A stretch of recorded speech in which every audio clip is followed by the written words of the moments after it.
Hi, everyone, and wishing us all a great day and wishing all our audiences a great day.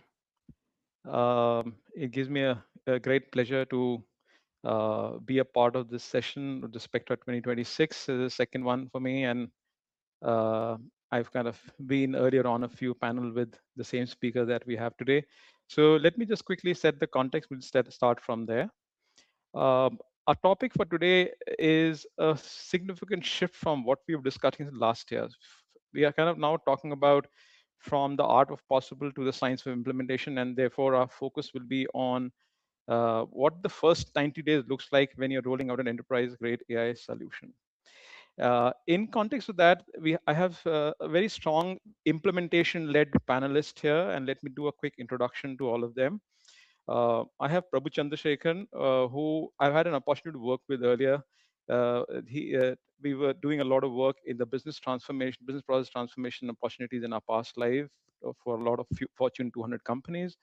Prabhu's thought leadership is publicly positioned around transformation, program management in EY's tech consulting, data analytics practices, and he's been an advocate of data quality as a prerequisite for AI. I'll also discuss a little bit about what he does later on. Koyelia Ghosh takes a thought leadership position around Gen AI, agentic AI delivery, production grade AI operating models, and measurable business outcomes leveraging AI. She works in a leadership position with Capgemini. Bhabani Chatterjee, he brings in a digital transformation lens and a GRC cybersecurity and AI SDLC approaches and governance angles to the whole facet of implementation. And as a digital transformation innovation leader at Capgemini, he brings in that big four pedigree to solution development. I also have Saurav Kumar. He is the head of data and analytics at the TMF Group, a large business administrative services major at a global scale. He is also authored on NLP use cases in healthcare and brings to bear an experience working with a major Minnesota-based healthcare provider. I think it's prudent I also introduce myself. I come from an enterprise architecture background. I run my own consulting firm called Vivikta Advisory. Uh, a background with hands-on implementation experience on AI in regulated industries such as healthcare, pharma, life sciences, and aviation sectors, specifically in the core clinical, operational, and administrative functions. And that core clinical and operational is the differentiator here because it's no longer just the back office. Basically, autonomy in the core business functions is an important area that I bring to focus on. Um, so with this introduction, I think we'll kind of shift to a topic. This topic is no longer a technology challenge. It's an enterprise design challenge. It's an implementation planning challenge, and it is also an outcome orientation and an outcome derivative problem that we're trying to solve here. Now, what I'll do is maybe as we go through it, I'll call upon Saurav first, particularly because he brings in that input output specialization, the data and the data pipeline on one side and analytics on the side for business decisions. And I would want him to state his position on the first 30 days. So we talk about 90-day horizon, we talk about the first 30 days. What should the organization start with? Will it be use cases identification? Is it data readiness? Is it platform selection? Is it governance? Or is it all of these in pods or teams? So sort of over to you, maybe a quick overview from you, and then maybe we'll see how this kind of pans out. Thanks, Vivek. Thanks for the setting up the context, this stage, and good to see all of you guys, Prabhu, Koyelia, and and Bhavani. Thank you, everyone. Okay, so Vivek, the question is, it's a large question about use cases. You also talked about data readiness, platform, governance, and or maybe all of it in the first 30 days, right? So, yeah. Having said that, right? So I have seen the organizations, if I'll take a couple of the directions, I have seen that they are failing. They have failed actually in both the directions. So the first failure method was, okay, let me go ahead and have the foundation forever. So you have seen that that people keep on spending 30 days perfecting the platform, the governance, or the framework, or the documentation, right? And by day 31, the business sponsor has moved on your AI program is a mm, PowerPoint nobody reads, right? mm, mm, Second failure method which I have seen is like, okay, you rush to a, to a very shiny, the very useful use cases altogether into staging, mm, and at a week 8 you discover your data is inconsistent across, all the different source systems, mm, and definitely the legal just found out, about the whole thing altogether, right? So mm, what actually, right, the things has worked is definitely about the sequential parallelism, right? That's I can say that not mm, everything at once, but not one thing at a time either, right? That's the thing, right? So in TMF, right, we basically, if I'll take an example, we operate across the 80 plus jurisdictions altogether. So as an enterprise grade for us, it means like, it has to be work in Germany, Singapore, Brazil simultaneously here, and there are structural ways which we have actually go ahead and defined it out for the first 30 days. So what mm, we have done is, for the week one, we basically, go ahead and take care of like some of the use cases discovery, data readiness assessments, and mm, then we wanted to go ahead and run it all together, right? So mm, that way what will happen is, you can't actually score an opportunity without knowing your data reality altogether, right? mm, So that's the mm, very first thing.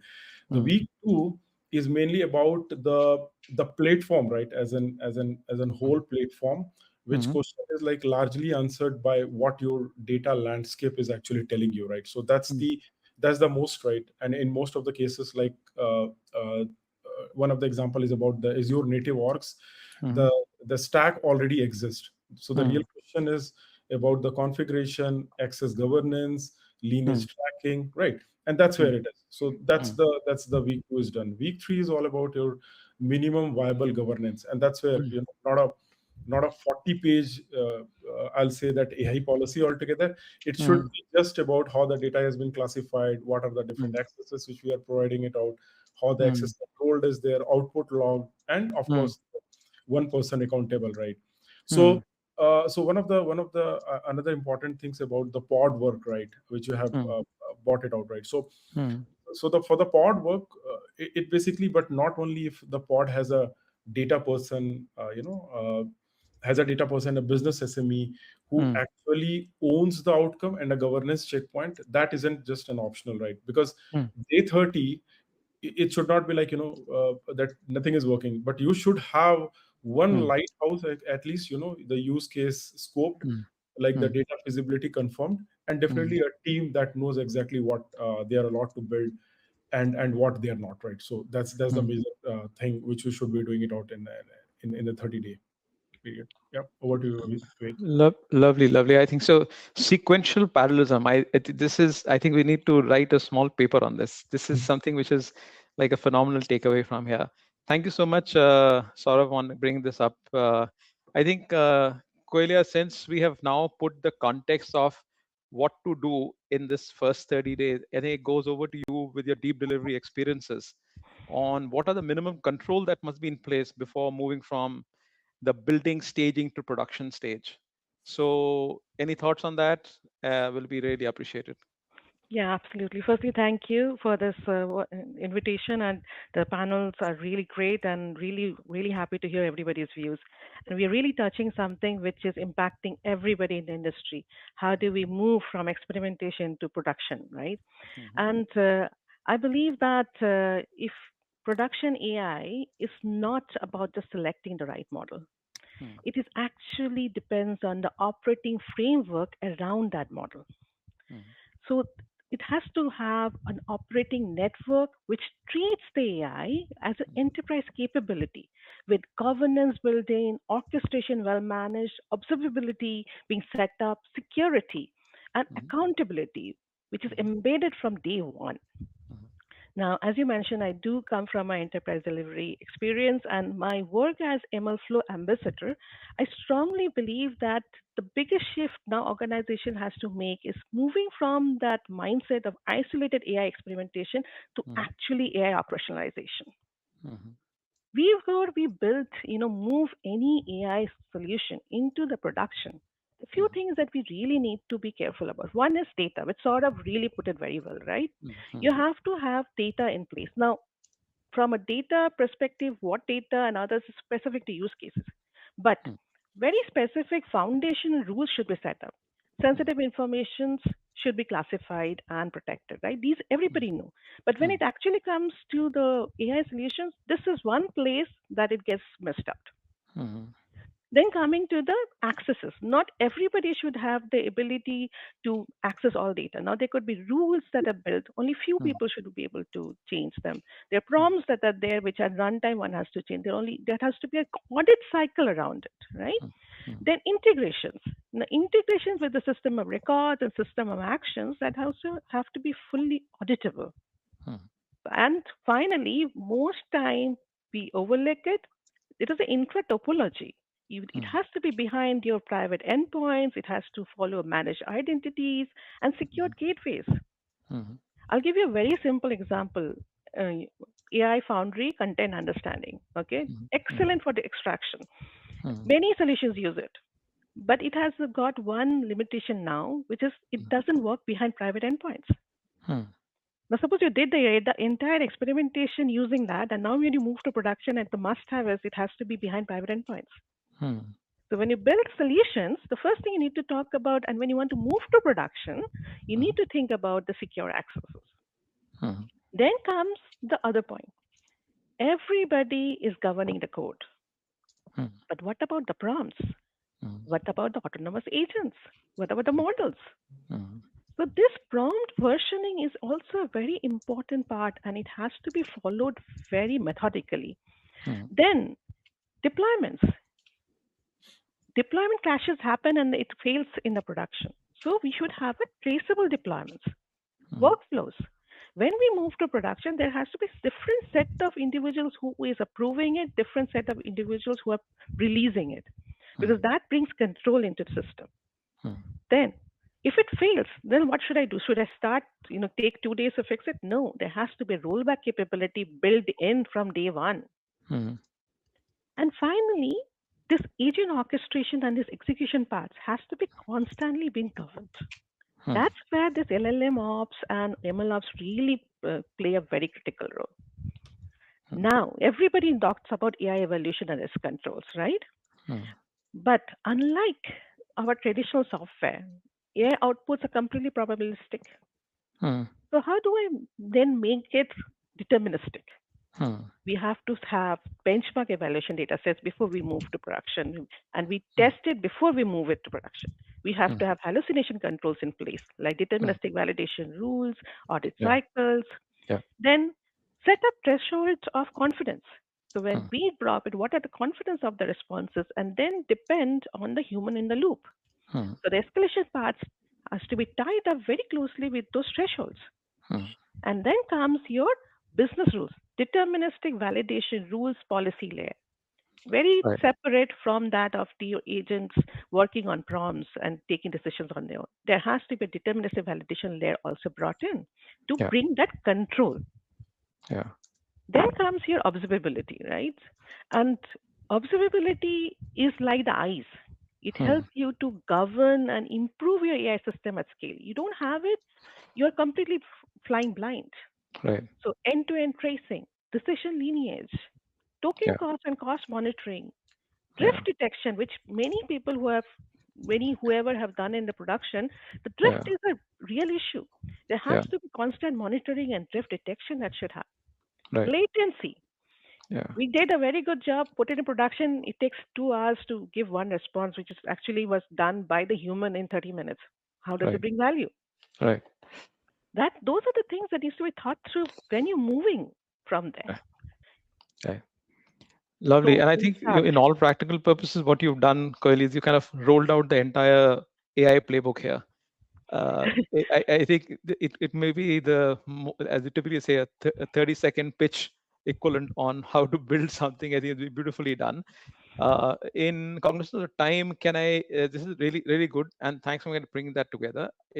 I would move on to Bhabani. Bhabani, primarily with your GRC and cybersecurity experiences and equivalent. And I think Koyelia already brought these elements here very well, is how should CXOs balance the speed of experimentation with the security, privacy models, risk, and compliance? Because this is an interesting part. We talk about the fail first, fail fast approaches. are better to be done than to maybe realize, as we just now mentioned, that AI Foundry does not work behind private firewall endpoints as the case in point. So, any thoughts on that? Sure, Vivek, and thank you so much for having me here. Definitely, what Koyelia and Saurav was highlighted and you highlighted is really relevant. Now, if I talk about how the CXO thinking process and how the balancing the speed of experimentation with security, privacy, risks, and compliance is one of the challenges that CXOs is currently facing when we are adopting the AI or even the advanced analytics. Okay, if I think of that, the key is not choosing one over the other, but designing a system where speed is enabled because the governance is built in, not bolted in. Okay, Right. how it will be. So few of the points I can highlight, like shift from the control pulse speed to guardrails for speed. What means the traditional governance that slows the innovation, but which is because of the reactive and the manual effort and all those things. How we can shift to the guardrails for speed.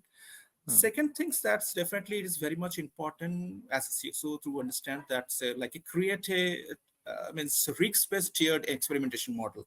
What Koyelia was also highlighting, that's it's not a siloed one that we have to do a risk-based approach or the tiered experimentation, be it say, and it will categorize like a low risks, medium risks, or high risks. And what is the controls, what is the speed, and based on that you take the action.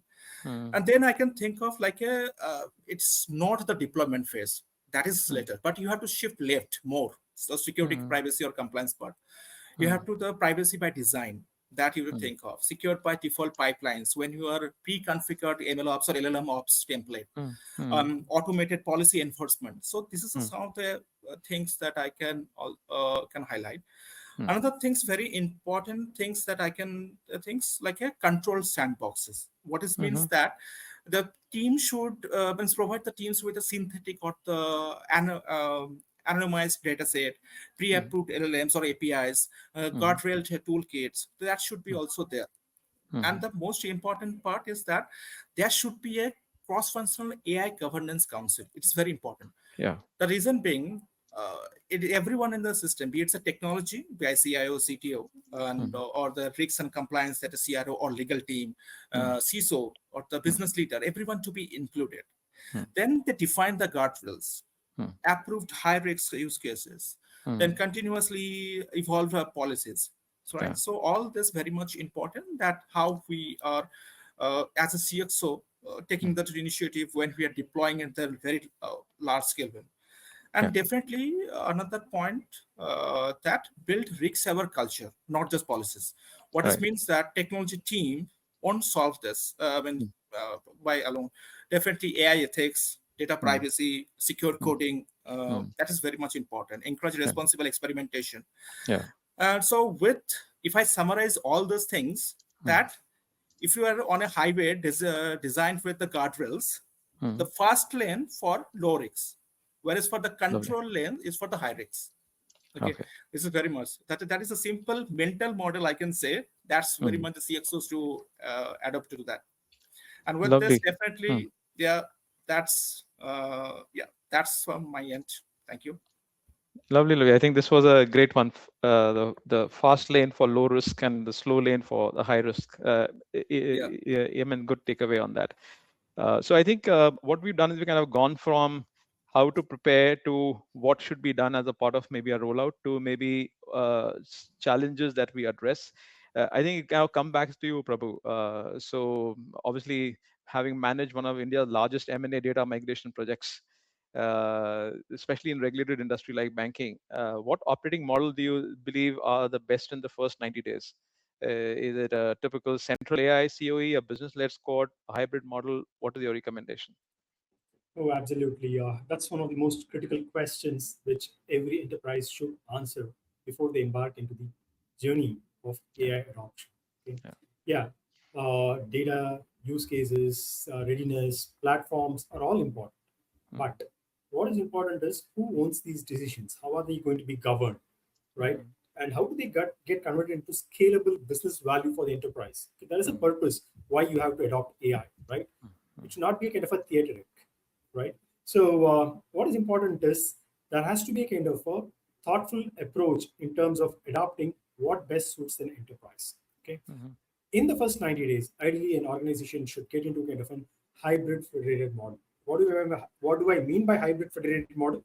You have a central AI COE, which can bring in a kind of a consistency, define common standards, ensure data security, and implement some of the controls and governance, and build in reusable assets, and ensure that there's a kind of a consistency in the way an organization can adopt AI. While if everything sits on a central COE, obviously the adoption is going to get hit. So there has to be kind of a federated or a kind of a business-led squads that has to be there, which can understand the real pain points on the ground, so that they can bring in the speed that is required, along with the business knowledge, the process understanding, and get that ownership on the ground to get better, meaningful value. Right. So if you ask me, what would be the kind of a best model to start with? It would be a centralized guardrail and decentralized execution with a shared accountability. Right. So organizations should establish an AI control tower, and it should not be bureaucratic.